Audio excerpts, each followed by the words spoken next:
guys, so in today's video I'm going to be showing you guys around the pet room since the setup has changed, and I'm also going to be introducing you to a new furry friend, which I'm extremely excited about. So before I do that, I have a few little updates. First one is that I apologize for the lighting. I know it's not really ideal right now. My room does not have good lighting. It doesn't get daylight very well because trees are blocking it, but I am hoping to get some new lights so that my videos will be brighter and you can actually see what's going on in my pet room. So hopefully that will be soon. Second is that I am home now, obviously, since I am back in the pet room, but I had a really great vacation at my grandparents'. And my third update is that I actually got Twitter. So go follow me. I'll leave the link down below in the description, and you can go and check out my Twitter. It's just at OnceUponAPig, just like it's spelled here. So this is what my pet room looks like when you first walk in. I'm going to start over here. So over here I have my box of hay as well as a little bit of organization. I'm planning on doing a pet organization soon, so you can stay tuned for that and see all the stuff that's in there. And then over here I have the Expedit, which the DTOF was sitting on before. It has been turned vertically, and the DTOF is not in here anymore because I'm not planning on getting a hamster immediately or really anytime soon. But if I ever do get a hamster, it will definitely be the cage of choice. And then I have my armoire, and then that's the doorway. We have my little Love is a Four-Legged Word drawer, which also has pet organization. And then we move on to the guinea pig cages. So the guinea pig cages are now where the DTOF used to be. They're the same cage layout, a 2x5 on top of a 2x5.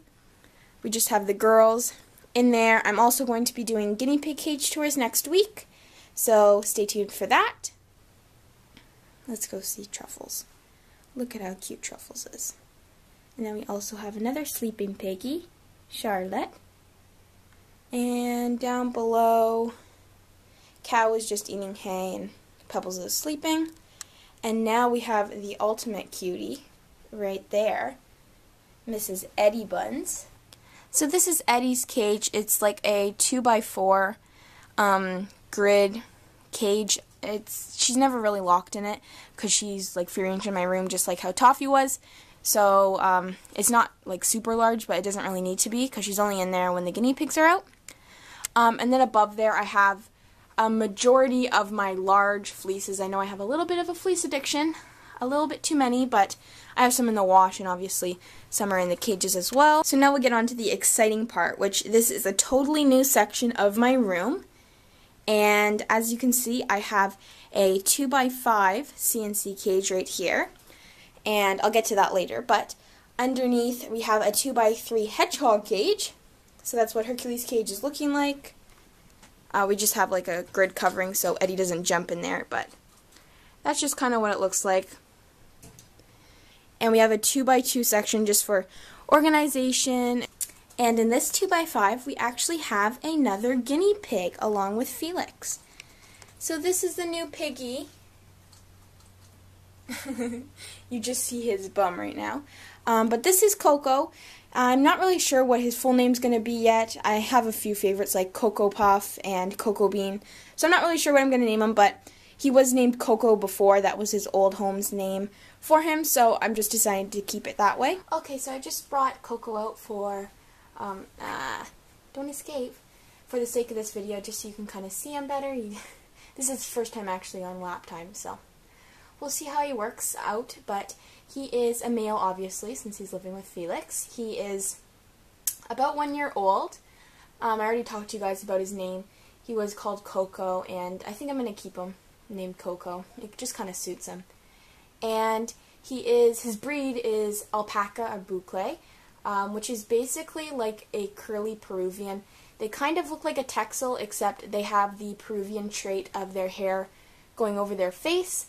This is not his full coat, obviously. He's been shaved down or trimmed quite a bit. But I'll insert a picture actually of what like a full coat boucle guinea pig looks like.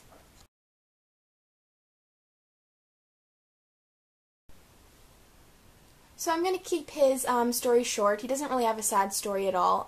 Basically I got him off Kijiji, which is like a buy and sell website, like Craigslist, and a breeder, where are you going? So basically a breeder was rehoming him because he didn't fit into the breeding lifestyle. As you can see, you can probably see right there, he is tagged. He's got this little metal piece in his ear with numbers on it. That's for breeders because lots of the babies look similar. So to keep track of them and they're all their guinea pigs, they tag them. Yeah, you are tagged. This is the first tagged guinea pig I've ever had since I don't normally get breeder guinea pigs.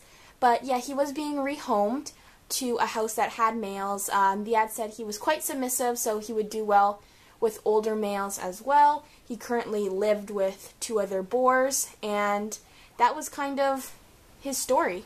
So I went and picked him up, and the breeder was what I would consider a very responsible breeder, trying to better different guinea pig breeds. He had some really, really beautiful show quality guinea pigs there. A really, really cute Rex guinea pig, which Coco used to live with. And he also had a really beautiful Peruvian and a full coat boucle guinea pig, which was so soft and such a pretty, pretty guinea pig.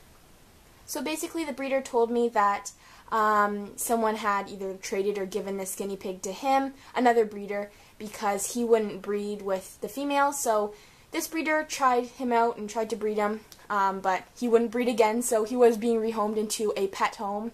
Obviously, he's not really a ladies' man. He really is a really nice guinea pig, as you can see, quite tame. So I did quarantine him for a couple of days. I usually quarantine them for much longer, but I felt pretty confident because I saw, you know, the environment he was living in before, and the breeder seemed like he knew a lot about guinea pigs and was definitely responsible and wouldn't breed a sick guinea pig, so I was pretty confident he was okay. And then I introduced him to Felix. Oh, and I forgot to mention that he was free. So the initial introductions between Coco and Felix went really well, actually, better than some have went with my girls. And they both seemed to tolerate each other. However, it didn't seem like anybody was the definite boss.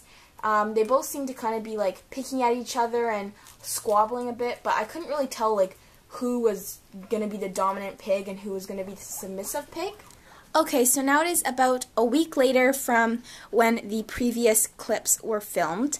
I've waited quite a bit just because I wanted to give you guys a full kind of explanation on how their relationship has been improving day by day. So in the first few days, Felix and Coco were having quite a few scuffles and just dominance behaviors like mounting and chasing and that sort of thing. And I was kind of discouraged because I thought they weren't getting along, and I was afraid Felix was bullying Coco. But I have to say, after the last week, I am pretty confident in their relationship.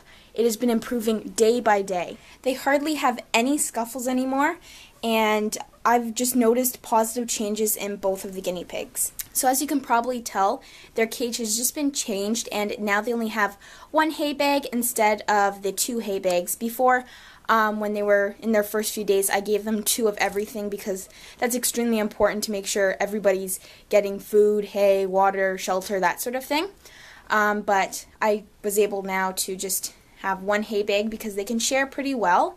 I still do have quite a few different hides, and I am going to be keeping 2 water bottles like right there, just because I think that's important with males. So I am so happy that Felix has finally got a buddy to live with. I have to say I've noticed so many positive changes in Felix's behavior. He doesn't bite on the bars anymore. He's not as annoying and obsessive anymore. He just seems like an overall really happy and healthy guinea pig. And all those changes really just show and prove that guinea pigs really should be living with others of their own kind. It's extremely important for their happiness and well-being. Felix was single for a long time, but I'm glad I waited it out and found the perfect partner for him, which is little Coco Bear. So that basically concludes my video. I hope you guys enjoyed seeing the pet room and meeting the new furry family member, Coco Bear. And you'll be sure to see him lots more in the future. So thank you guys so much for watching and supporting my channel, and I'll see you in my next video. Bye!